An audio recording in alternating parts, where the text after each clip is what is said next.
Сәлем балалар, әдебиеттік оқу 2-ші сынып 8-ші сабақ. Тақырыбы қызықты оқиға.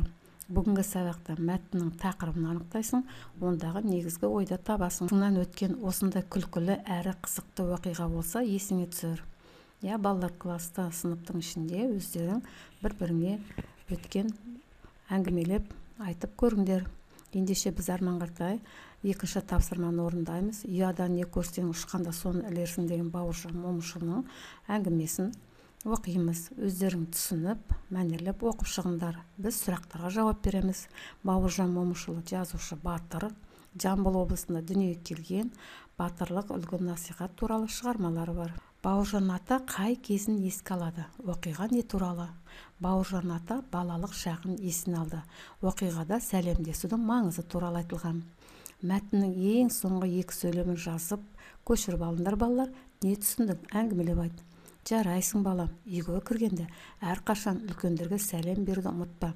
Әдепті бала сөйтеді. Балалар, үйге кірген кезде қонақтар болса да, кез келген адам, таныс адамдар болса, оларға сәлемдесіп отырыңдар. Және мектепке барған кезде де ұстаздарыңмен, басқа да адамдармен амандасуды ұмытпаңдар.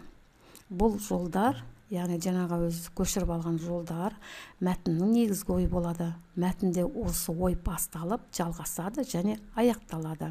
Қарты бар үй қазыналы үй деп бекер айтылмаған балалар.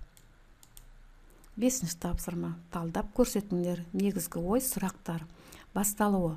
Оқиға қалай басталды? Оқиға киіз үйдің ішіндегі ақсақалдардың қымыз ішіп отыруынан басталады. Әрі қарай не болды? Әрі қарай Бауыржан сәлем берді ұмытып, ұялып, сыртқа шығып кетеді. Соңында немен аяқталды оқиға? Соңында ол киіз үйге қайта кіріп, амандасып, ақсақалдардың әкесінің ақ батасын алады.